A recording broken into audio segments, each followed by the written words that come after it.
Assalamualaikum warahmatullahi wabarakatuh. Subhanaka la ilma lana illa ma 'allamtana innaka antal alimul hakim.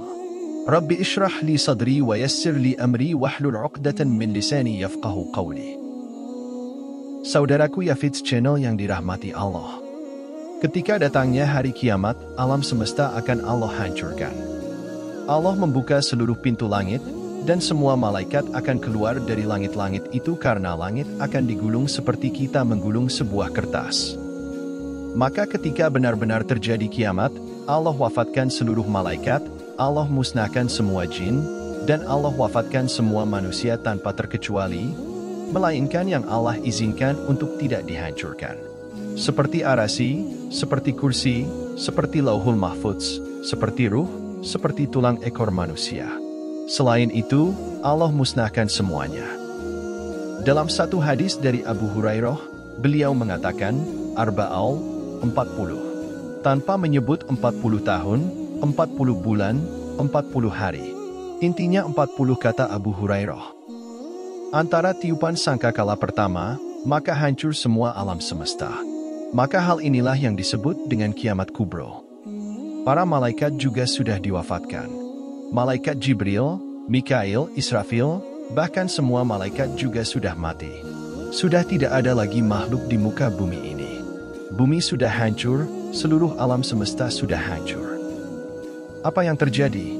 Allah berteriak, apakah kalian sudah tahu siapa yang berkuasa di alam semesta ini? Tidak ada yang menjawab. Tidak ada malaikat, tidak ada jin, tidak ada manusia. Semuanya musnah. Maka Allah menjawab sendiri. Alam semesta ini pemiliknya hanya Zat yang Maha Satu yang Maha Perkasa yaitu Allah Azza wa Jalla. Kemudian Allah mengatur kembali alam semesta ini untuk menjadi alam akhir. Maka bumi yang kita pijak hari ini, Allah gantikan dengan bumi yang baru. Kata para ulama, bumi yang kita pijak ini akan hilang dan akan datang bumi baru di padang mahsyar. Yang membedakan hanya bentuknya. Modelnya berubah. Yang tadinya bulat kemudian dibentangkan. Sehingga bumi yang sekarang kita lihat ada bukit, ada gunung, ada lembah, ada tinggi, ada rendah, dan ketika Allah hancurkan bumi ini, Allah ganti dengan bumi yang baru. Maka kata Allah, Allah hamparkan bumi ini, sehingga tidak ada yang meninggi, tidak ada yang merendah, tidak ada bukit, tidak ada lembah, tidak ada bangunan, tidak ada hutan, tidak ada gunung. Rata semuanya. Lalu kenapa Allah ratakan bumi ini? Supaya makhluk sejak Nabi Adam sampai makhluk akhir zaman muat di bumi itu. Maka itulah yang nanti disebut padang mahsyar.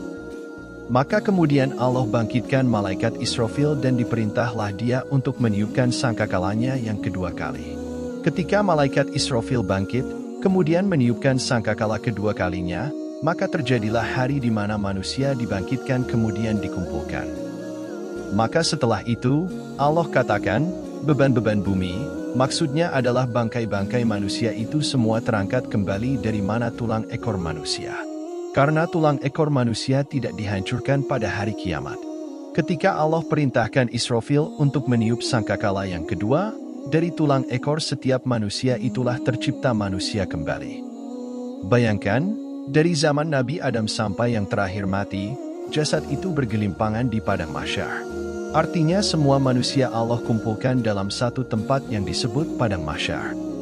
Maka Allah katakan, dan apabila ruh-ruh dipertemukan dengan tubuh ruh orang beriman, dilesatkan dari lilin untuk kembali ke tubuhnya.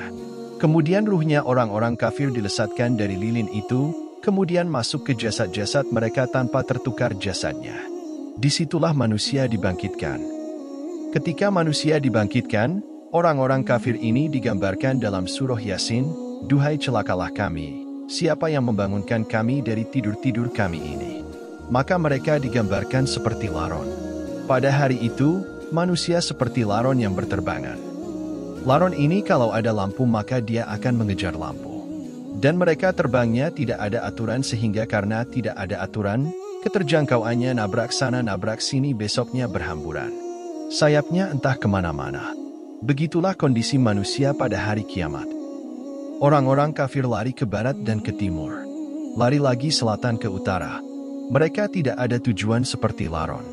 Dan pada hari itu juga, manusia lari dari saudaranya, dari ibu dan bapaknya, dari istri dan anak-anaknya. Semua manusia sibuk dengan urusannya sendiri-sendiri, kecuali bagi orang-orang yang beriman. Orang-orang yang beriman ketika dibangkitkan, dia tidak lari. Di sampingnya sudah ada pasangannya, sudah ada istrinya, suaminya, anak, ibu, bapak, kakek, semuanya. Dan orang-orang yang beriman kemudian diikuti oleh keluarganya. Maka kami kumpulkan, kata Allah, keluarga yang beriman di satu tempat ketika orang-orang yang beriman ini melihat orang-orang kafir lari ke sana kemari. Inilah janji dari Allah Ar-Rahman. Dan ketika itulah baru ada penyeru di tengah-tengah padang mahsyar. Kemudian manusia tertuju kepada satu arah suara. Dan manusia seperti halnya belalang-belalang yang sedang berterbangan. Belalang itu kalau sedang terbang bersama koloninya, pasti akan tertuju pada satu titik. Maka semua tertuju pada satu titik suara itu dan disinilah disebut Abdul Mahsyar. Kita akan dikumpulkan ketika mereka dibangkitkan. Nabi Muhammad berkata, ketika manusia dibangkitkan, ia tidak memakai celana, tidak memakai baju, ia telanjang bulat. Kemudian tidak dihitan, tidak pakai sandal, tidak membawa harta di badan. Mau siapapun Anda, baik Anda seorang presiden, menteri, orang kaya sekalipun dibangkitkan sama saja. Karena di hari itu tidak ada yang membedakan si kaya dan si miskin. Si pejabat dan si rakyat semua sama. Dibangkitkan seperti itu. Lalu apa yang mau disombongkan di padang mahsyar itu? Macam-macam manusia telah dibangkitkan. Ada yang dibangkitkan kecil sekali, kecil seperti semut di tengah-tengah orang-orang besar. Sehingga harus menghindari pijakan orang-orang besar itu. Siapakah mereka? Mereka adalah orang-orang yang sombong ketika hidup di dunia. Dia merasa besar ketika di dunia. Dan di akhirat Allah kecilkan mereka. Di akhirat ada juga yang teriak-teriak, "Ya Tuhan, ya Tuhan." Tapi Allah tidak memandangnya. Allah tidak mau berbicara dengannya. Allah tidak akan melihatnya pada hari kiamat walaupun dia berteriak, "Ya Tuhan, ya Allah, ya Allah." Ada orang-orang yang tidak akan dilihat oleh Allah pada hari kiamat, ada orang-orang yang tidak akan diajak bicara oleh Allah pada hari kiamat, ada orang-orang yang lari tetapi mereka berjalan dengan kepala sedang kakinya itu di atas. Allah mampu atas segala sesuatu. Ada juga orang-orang yang dibangkitkan dengan mata yang buta sehingga dia mengatakan, "Ya Robbi, ketika di dunia, aku bisa melihat. Kenapa di sini aku buta?" Pada hari pembangkitan, manusia dibangkitkan sesuai kematiannya. Ada ketika di dunia, dia mati dalam keadaan bunuh diri. Maka ketika dibangkitkan, di tangannya sudah ada pisau sedang menusuk-nusuk badannya. Saudara bayangkan, manusia dibangkitkan itu macam-macam bentuknya. Baru kemudian manusia dikumpulkan di satu tempat. Disinilah terjadi Fathul Qodo. Yang pertama kali Fathul Qodo, di mana Allah akan membentangkan mahkamah peradilan di tengah-tengah manusia dan yang pertama kali diadili adalah para nabi. Dengan cara apa para nabi dikumpulkan? Nabi Nuh bersama umatnya, Nabi Soleh bersama umatnya, Nabi Syuaib bersama umatnya. Semua para nabi bersama umatnya. Kemudian Allah berkata kepada umat setiap nabi, "Wahai umat Nuh, sudahkah Nuh menyampaikan risalahnya kepadamu?" Orang-orang kafir dari umat Nuh mengatakan, "Ya Rob, Nuh tidak pernah menyampaikan risalah kepada kami." Mereka hendak berdusta, kemudian Allah mengatakan, "Wahai Nuh, lihat, engkau belum pernah menyampaikan risalah kepada mereka, kenapa kau tidak sampaikan?" Maka Nabi Nuh mengatakan, "Ya Rob, aku sudah sampaikan. Kalau engkau tidak percaya, aku punya saksinya." Maka Allah mengatakan, "Kalau begitu datangkan saksi itu." Maka Nabi Nuh meminta kepada Nabi kita Muhammad untuk menjadi saksi bahwa Nuh telah menyampaikan risalahnya. Maka Allah memanggil Nabi Muhammad, "Wahai Muhammad, mengapa engkau mau jadi saksi kepada Nuh? Bukankah usiamu terpaut jauh dengannya? Dan kau tidak hidup di zamannya? Bagaimana kau akan menjadi saksinya?" Maka Rasul mengatakan, "Ya Rob, iya, aku tidak hidup di zaman Nabi Nuh, tetapi aku yakin bahwa Nuh sudah menyampaikan risalahnya." Maka Allah mengatakan, "Apa yang membuatmu yakin bahwa Nuh telah menyampaikan risalahnya?" Maka Rasul mengatakan, "Karena engkau yang bicara seperti itu ya Rob." Kemudian Rasul membacakan surat, "Engkau bicara dalam Al-Quran, bahwa Nuh sudah menyampaikan risalahnya." Maka Allah mengatakan, "Syodakta, engkau benar dan mereka sudah berdusta." Lalu pindah kepada nabi berikutnya, berpindah kepada nabi berikutnya, sampai diakhiri dengan Isa ibnu Maryam, nabi yang terakhir dari nabi-nabi Bani Israel. Nah, inilah isyarat bahwa Nabi Muhammad akan menjadi saksi bagi seluruhnya. Ketika Nabi Muhammad rindu ingin mendengar lantunan Al-Quran, dipanggillah Abdullah ibnu Mas'ud. "Wahai Abdullah, bacakanlah untukku Al-Quran." Kata Abdullah ibnu Mas'ud, "Ya Rasulullah, apakah harus saya yang membaca Al-Quran? Sementara Quran sendiri turun kepadamu?" "Oh tidak, wahai Rasul." Kata Rasul, "Iqra', bacalah. Saya ingin mendengarkan suaramu." Maka Abdullah ibnu Mas'ud membaca surat An-Nisa, sampai kepada bagaimana ya Muhammad kalau tiap-tiap umat itu mendatangkan saksi-saksinya, kemudian engkau menjadi saksi mereka. Maka kemudian Nabi Muhammad menangis dan mengatakan, "Ya Abdullah, hasbuka, cukup." Maka Abdullah melihat Rasul menangis hingga membasahi janggutnya. Saudaraku, Rasul akan menjadi saksi bagi setiap umat dan setiap nabi. Setelah itu kemudian dimintai pertanggungjawabannya. Barulah Allah menoleh kepada umatnya Muhammad, menoleh kepada kita semuanya. Barulah Allah bertanya kepada kita. Disitulah akan ditampakkan kepada kita perbuatan kita di bumi. Allah tampakkan di akhirat, kemudian Allah memberikan catatan kepada setiap hamba. Kalau Allah mengatakan, "Iqra' kitabah, baca bukumu," maka dia pun membaca apa yang sudah dia lakukan. Pada hari kiamat di mana Allah akan memberikan memori hafalan manusia dikembalikan. Mereka kuat hafalannya. Kalau sekarang di dunia, 1 minggu yang lalu kita pernah mengucapkan apa, kita pernah berbuat apa, kita pernah menzalimi siapa, kita pernah hasut kepada siapa, pasti sudah lupa. Tapi di akhirat, Allah berikan kekuatan hafalan sejak kita akil balik, sampai kita diwafatkan. Oh, jam segini, hari ini, tanggal ini, aku begini. Kita akan hafal itu semua. Ketika itu kita, manusia, tidak bisa berdusta di hadapan Allah. Mulut terkunci, tangan bicara, kaki menyaksikan apa yang sudah diperbuatnya. Bayangkan, saksi bukan hanya anggota badan. Akan tetapi kulit juga menjadi saksi. Kulit tiba-tiba bicara di hadapan Allah dan menyalahkan badannya. Akhirnya apa? Badan kemudian mengkritik kulit dan mengatakan, "Kenapa engkau wahai kulit menjadi saksi bagi badanmu sendiri?" Kata kulit, "Allah yang membuat bicara." Tidak cukup hanya itu, bumi yang kita pijak juga akan menjadi saksi. Pada hari itu, bumi mengumbar kisah orang-orang yang pernah berpijak di atasnya. Lautan juga akan menjadi saksi, langit akan menjadi saksi, malaikat akan jadi saksi. Semuanya akan menjadi saksi tentang apa yang telah kita perbuat semasa di dunia. Mulailah manusia akan dihisab. Pertama Allah akan terbangkan catatan amal-amalnya. Di situ kemudian ada yang mengambil dengan tangan kanannya, dengan tangan kirinya, dari belakangnya, dan itu menunjukkan keselamatan dan tidaknya seorang manusia. Orang-orang beriman mengambil catatan amalnya dengan tangan kanannya, dengan bangganya dia mengatakan, "Bacalah kitabku." Saking senangnya dia karena dia tahu isi kitabnya. Tetapi orang-orang yang mengambil catatan dengan tangan kirinya, dia mengatakan apa? "Aku tidak mau mengambil catatanku dan aku tidak tahu apa hisabku." Sampai terakhir dia akan mengatakan, "Kekuasaanku aku bangga-banggakan di dunia pun tidak ada manfaatnya. Duhai kiranya harta yang bertumpuk di dunia pun tidak ada faedahnya." Dia sangat menyesal saudara. Kemudian mereka dikumpulkan di padang mahsyar. Setelah itu, tibalah saatnya hisab pada binatang. Dari mulai kuda, sapi, kambing, anjing, babi, dan yang lainnya. Mereka semua dihisab oleh Allah. Hewan-hewan itu saling membabi buta dalam membunuh. Hingga akhirnya Allah menjadikan mereka rata dengan tanah. Lalu apa yang dikatakan orang-orang musyrik saat melihat binatang-binatang itu Allah ratakan dengan tanah? Mereka mengatakan, "Duhai kiranya aku dijadikan sebagaimana hewan itu rata dengan tanah." Saudaraku, bagaimana mungkin manusia akan diratakan dengan tanah setelah hisabnya selesai? Manusia akan diazab sesuai amal buruk yang telah dilakukannya.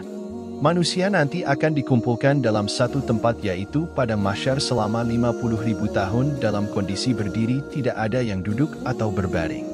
Karena Allah mengatakan, pada hari itu manusia berdiri menghadap Tuhannya. Kenapa tidak ada yang duduk atau berbaring? Pada saat itu, matahari yang kita tahu besarnya luar biasa, jaraknya dengan bumi juga sangat-sangat jauh. Dan pada saat itu matahari akan diletakkan sejengkal di atas kepala manusia. Bayangkan saja, bagaimana panasnya waktu itu. Keringat darah bercampur nanah pasti akan membanjiri tubuh manusia. Ada orang yang keringatnya bercucuran sampai menenggelamkannya, ada yang keringatnya seleher, sedada, sepusar. Itu semua tergantung amal perbuatannya. Lalu bagaimana mungkin manusia bisa duduk ataupun berbaring? Ya, yang pasti mereka akan tenggelam. Dan di hari itu, manusia merasakan dahaga luar biasa. Lalu bagaimana selanjutnya? Orang-orang beriman akan Allah berikan minuman dari telaga Rasulullah. Telaga itu berwarna lebih putih dari susu. Harumnya lebih wangi dari kasturi. Rasa manisnya lebih manis dibandingkan manisnya madu. Maka bagi orang yang telah meminum air dari telaga Rasulullah, maka ia tidak akan pernah merasakan haus selama-lamanya. Lalu bagaimana dengan kondisi umat Nabi yang tidak minum air telaga itu? Ketika ada orang-orang dari umat Nabi yang ingin mendekati telaga Rasul di padang mahsyar, tiba-tiba dihadang oleh para malaikat. Kemudian Rasulullah berteriak-teriak, "Ummati, ummati. Ya Rob, itu kan umatku, biarkan mereka minum." Mereka dihalangi oleh para malaikat. Lihat saudara bagaimana rasa cinta, rahmatnya Rasul kepada umatnya. Sungguh sangat besar. Tapi Allah mengatakan, "Wahai kekasihku Muhammad, kau tidak tahu apa yang terjadi dengan umatmu sepeninggalmu. Mereka sudah merubah-rubah sunnahmu. Biarkan mereka tidak minum dari air telagamu." Pada saat itu manusia akan kebingungan. Entah apa yang harus dilakukan. Mereka menunggu putusan Allah kepada mereka. Lalu mereka pun berjalan kepada Nabi Adam, "Wahai Nabiullah Adam, engkau kan bapak kami, mintalah syafaat kepada Allah untuk kami, tidakkah engkau iba kepada kami? Kami kesulitan di sini." Kata Adam, "Aku tak bisa menolong kalian." Pergilah ke Nabi Nuh. Berangkatlah mereka menuju Nabi Nuh. Nuh juga tidak bisa memberikan syafaat. Kata Nuh, "Sebaiknya kalian datang kepada Ibrahim." Berangkatlah mereka ke Nabi Ibrahim. "Wahai Nabi Ibrahim, engkau adalah kekasih Allah. Tidakkah kau iba melihat kondisi kami?" Kata Ibrahim, "Tidak, aku pernah berdusta 3 kali. Sebaiknya kau datang kepada Musa, temui Nabi Musa." Berangkat ke Nabi Musa. Kata Musa, "Aku juga tidak bisa, karena aku pernah membunuh orang. Pergilah ke Isa saja, temui Nabi Isa." Kemudian mereka menemui Nabi Isa. Isa tidak menyebutkan uzurnya, tapi Isa mengatakan, "Datangilah Rasulullah Muhammad." Datanglah mereka kepada Rasulullah. Baru kata Rasul adalah, "Akan kucoba." Rasul sujud di bawah arasy Allah dengan sujud yang lama. Sampai Allah datang dan mengatakan, "Angkat kepalamu wahai Muhammad. Aku telah memberimu syafaat." Kembali kepada proses hisab. Hisab ini ada 3 macam. Ada yang ringan, ada juga yang berat, ada juga yang masuk surga tanpa dihisab. Lalu siapakah mereka orang-orang yang tidak dihisab? Dalam hadis riwayat Imam Bukhari mengatakan, "Ditampakkan beberapa umat kepadaku, ada pula seorang nabi yang tidak punya pengikut seorang pun, sampai ditampakkan kepadaku sejumlah besar. Aku pun bertanya, apakah ini? Apakah ini umatku?" Maka ada yang menjawab, "Ini adalah Musa dan kaumnya." Lalu dikatakan, "Perhatikanlah ke ufuk." Maka tiba-tiba ada sejumlah besar manusia memenuhi ufuk, kemudian dikatakan kepadaku, "Lihatlah ke sana dan ke sana di ufuk langit." Maka tiba-tiba ada sejumlah orang telah memenuhi ufuk. Ada yang berkata, "Inilah umatmu," di antara mereka akan ada yang akan masuk surga tanpa hisab sejumlah 70.000 orang. Kemudian Nabi masuk tanpa menjelaskan hal itu kepada para sahabat. Maka para sahabat pun membicarakan tentang 70.000 orang itu. Mereka berkata, "Kita orang-orang yang beriman kepada Allah dan mengikuti Rasul-Nya, maka kitalah mereka itu atau anak-anak kita yang dilahirkan dalam Islam, sedangkan kita dilahirkan di masa jahiliyah." Maka sampailah hal itu kepada Nabi lalu beliau keluar dan berkata, mereka adalah orang yang tidak minta diruqyah, tidak meramal nasib dan tidak minta dikei, dan hanya kepada Allah lah mereka bertawakal. Orang-orang yang hisabnya berat dan orang yang hisabnya ringan tetap di padang mahsyar. Akan tetapi keberadaan mereka di sana tidak sampai 50.000 tahun. Kalau hisabnya ringan, ya sebentar saja. Karena umat Islam, orang-orang yang beriman hisabnya itu cepat. Allah hanya akan menghisab manusia itu setengah hari bagi orang-orang yang beriman. Tidak sampai 50.000 tahun. Namun yang perlu digarisbawahi di sini adalah bahwa setengah hari di akhirat, sama halnya 500 tahun di dunia. Maka dari itu, kelak orang-orang miskin akan lebih cepat masuk surga daripada orang kaya. Sebab kekayaan berupa harta benda juga akan dihisab. Maka bagi saudaraku, jadilah orang kaya yang dermawan. Manfaatkan harta kalian sebaik mungkin, agar kelak harta itu bisa memudahkan kita dalam menjalani hisab. Ketika semua telah dihisab, maka datanglah mizan. Siapa yang berat timbangan baiknya, maka dia dalam kehidupan yang dirahmati Allah untuk masuk surga. Tapi siapa yang berat timbangan buruknya, sudah bisa dipastikan akan masuk neraka. Setelah terjadi penimbangan amal, maka manusia mulai dikelompokkan dengan sesembahannya masing-masing. Dulu ketika di dunia ada yang menyembah api, dikumpulkan dia dengan api. Di dunia menyembah berhala, dikumpulkan dia bersama berhala-berhalanya. Dan ketika semuanya telah berkumpul, orang-orang kafir, orang-orang munafik, dan orang-orang beriman telah berkumpul. Maka kata Allah, giring orang-orang kafir itu, bawa mereka ke neraka jahanam. Jadi orang-orang kafir itu berbondong-bondong dimasukkan ke neraka jahanam. Mereka tidak sempat meniti Siratal Mustaqim. Padahal Allah mengatakan, kalian pasti akan melewatinya. Tapi tidak dengan orang kafir. Orang kafir langsung masuk neraka. Tidak ada yang melintasi Siratal Mustaqim. Ketika orang-orang musyrik, orang kafir Allah sudah masukkan ke neraka, tinggallah orang-orang mukmin dan munafik yang di sini. Allah berikan cahaya pada masing-masing orang. Mereka mendapatkan cahaya yang mana cahaya itulah yang menjadi bekal kita meniti titian mustaqim. Karena sirat itu gelap, neraka jahanam itu gelap. Karena titian itu terbentang di atas neraka jahanam. Allah datang menemui makhluknya di padang mahsyar. Jahanam pun ditarik.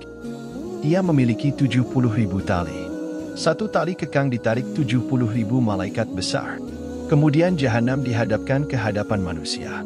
Kemudian Allah bentangkan di situ Siratal Mustaqim. Jembatan sirat ukurannya lebih kecil dan halus melebihi sehelai rambut manusia yang dibelah menjadi 7. Tajamnya lebih tajam dari pedang. Bahkan jembatan itu akan berlenggak-lenggok. Dia bergerak ke sana kemari dan jembatan itu licin. Hanya orang-orang yang ditakdirkan Allah yang bisa melintasi titian itu. Dan yang pertama meniti jembatan itu adalah Nabi Muhammad Shallallahu Alaihi Wasallam. Ketika Nabi Shallallahu Alaihi Wasallam sudah meniti sirat, maka Nabi akan berdiri di ujung titian. Setiap ada umatnya lewat Rasul mengatakan, "Wahai Tuhanku, selamatkanlah umatku." Saking kasihannya Nabi dengan kita. Ada yang melewati titian sirat seperti kilat, udah sampai di sana ada yang seperti angin, sudah di sana ada yang seperti kuda balap, tiba-tiba sudah di sana ada yang seperti lari kencang, ada yang merangkak-merangkak, ada yang terkena kalalip, ada yang kemudian jatuh, berdiri, ada yang kemudian nyemplung ke neraka jahanam. Ada yang kemudian baru melangkahkan kaki langsung jatuh ke neraka jahanam. Kata Rasul ketika duduk bersama para sahabatnya, ada semacam bunyi besar tuah. Kata Rasul mengatakan, "Tahukah kalian itu suara apa?" Sahabat mengatakan, "Kami tidak tahu wahai Rasul." Kata Rasul, "Itu adalah batu sebesar unta, 70.000 tahun silam yang jatuh dari titian dan baru sampai sekarang di inti neraka jahanam."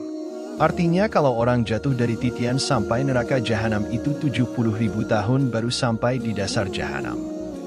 Maka satu persatu orang beriman diberikan cahaya. Orang munafik juga diberikan cahaya, yang kadang padam, kadang terang, kadang padam, kadang terang.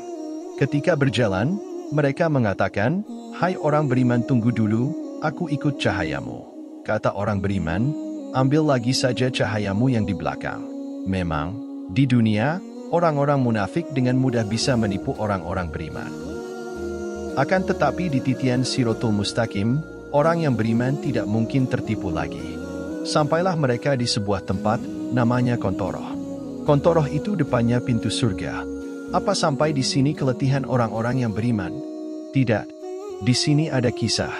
Disinilah Nabi Shallallahu Alaihi Wasallam mengatakan kepada para sahabat, tahukah kamu siapa yang bangkrut dari umat ini? Kata sahabat, orang yang bangkrut adalah orang yang bangkrut usahanya. Kata Rasul, bukan itu?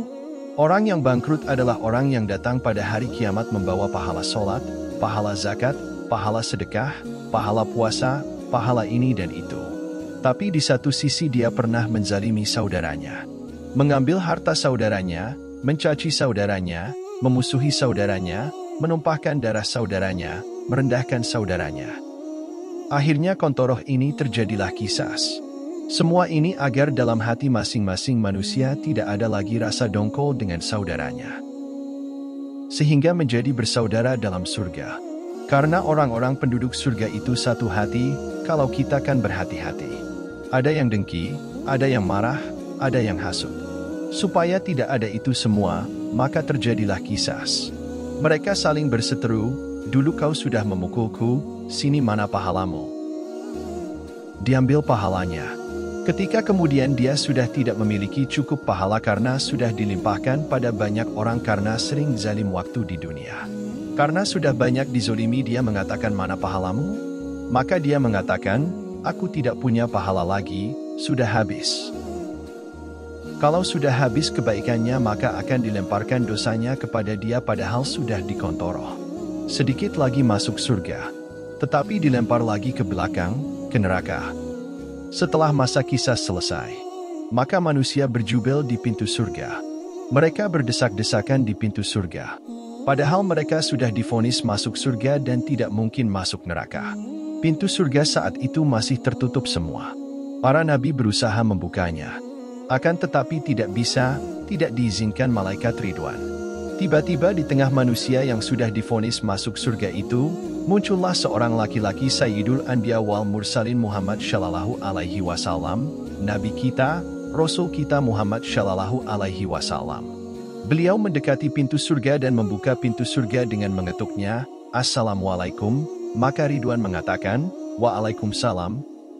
Kata Ridwan, siapa kamu? Kata Rasul, Ana Muhammad, saya Muhammad. Kata malaikat Ridwan, aku diperintah Allah untuk tidak membuka pintu surga kecuali kau yang minta. Kata Rasul, sayalah orang yang pertama kali membuka pintu surga. Kemudian dibentangkanlah pintu surga. Pintu surga ini ada yang berteriak. Jadi Allah Subhanahu wa Ta'ala meletakkan para pemanggil di pintu-pintu surga. Kalau dia ahli solat, pintu itu memanggil, hai pakar-pakar solat, kau ke sini masuknya, di sini, jangan di situ. Yang pakar puasa sunnah, puasa Senin Kamis, Ayamul Bid, puasa Daud, pokoknya ahli puasa ada pintunya dari pintu Royan, hei ahli puasa, sini-sini. Dari pintu Royan, jangan di situ, pintu jihad mengatakan, hei yang mati syahid, lewat sini. Pintu taubat, hai yang taubat, lewat sini. Masing-masing pintu menyuruh kepada keahlian ibadahnya masing-masing. Surga itu memiliki 8 pintu berbeda dengan neraka yang memiliki 7 pintu. Kenapa? Biar menunjukkan bahwa rahmat Allah itu lebih luas dibandingkan murkanya. Karena Rasul mengatakan, Allah berfirman, rahmatku lebih luas dibandingkan murkaku.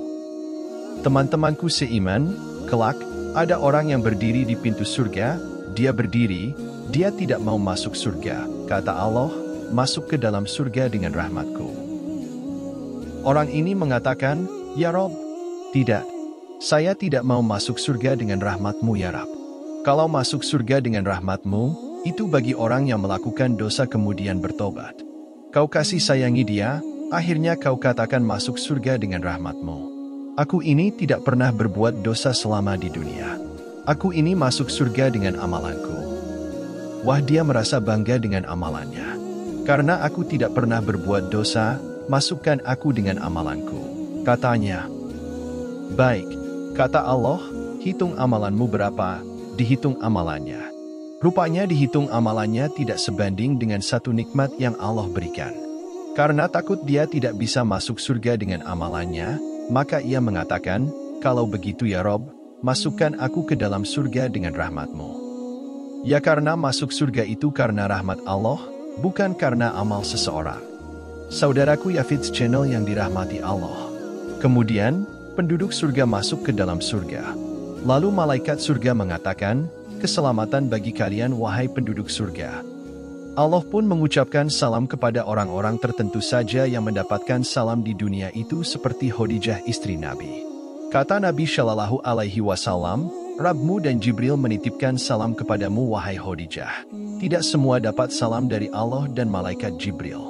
Hanya orang-orang tertentu. Tapi orang yang masuk surga, kelak semuanya akan mendapat salam dari Allah. Mereka dapat salam, dan salam itu artinya selamat. Karena di surga itu selamat semuanya. Tidak ada orang yang lisannya kotor, tidak ada tukang ghibah, tukang gunjing, tukang caci, tukang maki, tukang merendahkan. Sampai kepada istri-istri tidak ada yang cemburu kalau kalian bersama bidadari. Karena semua jadi salam. Selamat semuanya. Selamat dari aib. Kalian tidak kencing, kalian tidak berak, kalian tidak meludah, kalian juga tidak mengeluarkan dahak. Pokoknya selamat badannya. Sampai-sampai ditanyailah Rasul, "Kalau hari-hari makan dan minum, makan dan minum, kayak mana beraknya?" Kata Rasul, "Berak dan kencingnya dengan keringat. Dan keringatnya seperti minyak misik." Itulah berak dan kencingnya penduduk surga. Luar biasa selamat badannya. Wanitanya tidak ada yang haid, tidak ada nifas, tidak ada bau ketiak di surga. Semuanya wangi, karena selamat badannya. Di surga itu tidak ada nenek-nenek. Di zaman Rasul ada nenek-nenek datang kepada Rasul, "Rasul, aku ingin masuk surga." "Tidak," kata Rasul, "nenek-nenek tidak masuk surga." Nenek ini menangis, kemudian dia pergi. Lalu Rasul berkata kepada para sahabat, "Katakan pada nenek itu, bukan berarti nenek itu tidak masuk surga, maksudnya, di surga itu tidak ada nenek-nenek."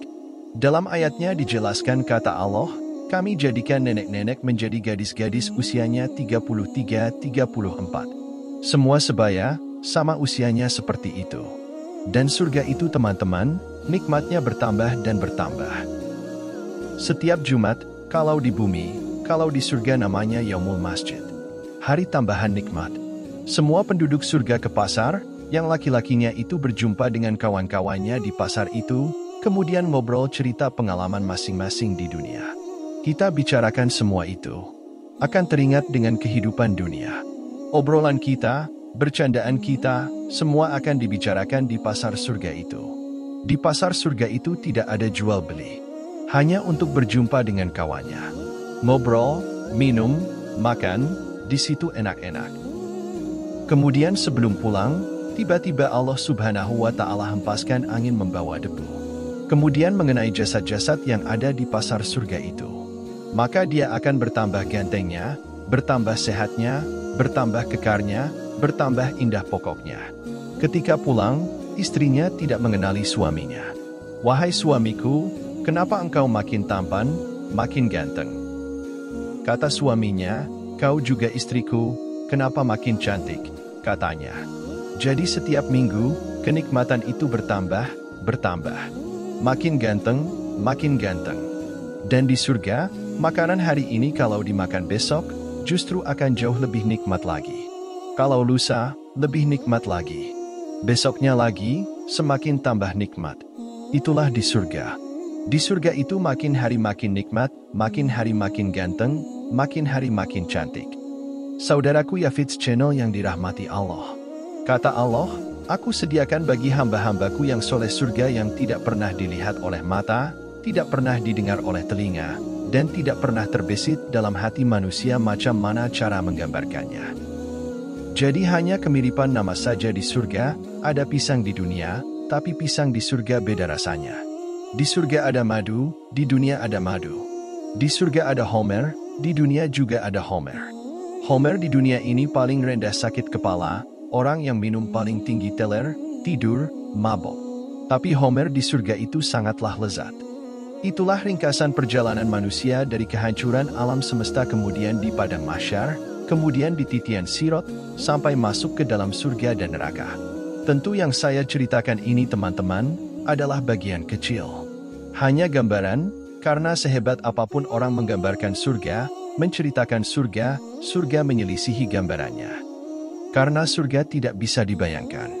Kita hanya menukilkan sabda-sabda Nabi, ayat-ayat Al-Quran, beginilah gambaran surga. Karena tidak semua dibentangkan. Oleh karena itulah, perlu keimanan yang kuat tentang hari akhir. Makanya salah satu rukun iman yaitu beriman dengan hari akhir. Semoga bermanfaat dan jangan lupa subscribe, agar kami lebih semangat lagi menyajikan kisah inspiratif, bermanfaat lainnya. Assalamualaikum warahmatullahi wabarakatuh.